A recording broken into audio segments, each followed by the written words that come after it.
ये कहानी एक किसान की जिसे एक संतान की प्राप्ति हुई जब वो बच्चा 5 साल का था। तब किसान की पत्नी का निधन हो गया।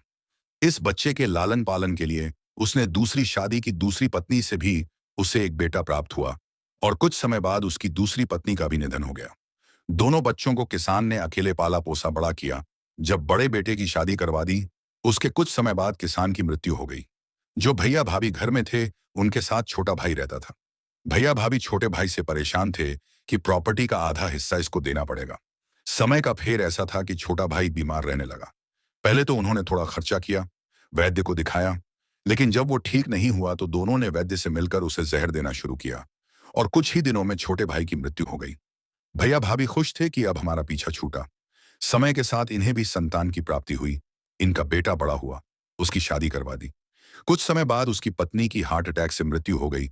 और बेटा अपनी पत्नी के चले जाने से दुख में था, बीमार रहने लगा। इन्होंने बहुत खर्चा किया, बहुत इलाज कराया, लेकिन बेटा ठीक नहीं हो रहा था। सारी प्रॉपर्टी खर्च हो चुकी थी, सब कुछ लग चुका था। एक दिन चारपाई पर वह बेटा लेटा हुआ था और यह व्यक्ति उसके पास में बैठा हुआ था। तब उस बेटे ने हाथ पकड़ करके कहा कि भैया, सारा हिसाब किताब हो गया है, अब सिर्फ कफन का हिसाब किताब बाकी है और लकड़ियों का बाकी है। मैं जाने वाला हूं। उसने कहा, भैया मैं तेरा पिता हूं।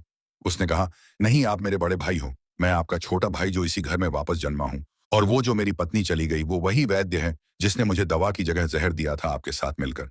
अब मैं भी चला जाऊंगा, आप पूरी जिंदगी तड़पते रहना अपने बेटे के चले जाने के गम में। इस दुनिया में हिसाब किताब भैया इसी जन्म में हो जाता है। मैं लौटकर आप ही के घर में आया, और जिस प्रॉपर्टी को बांटने के डर से आप घबरा रहे थे, वो सारी प्रॉपर्टी मेरे इलाज में खर्च हो गई। जिंदगी में लॉ ऑफ कर्मा याद रखिए, जो हो रहा है, जो घट रहा है, वह लौट के वापस आने वाला है। कर्मों को सुधारे है, जिंदगी सुधर जाएगी।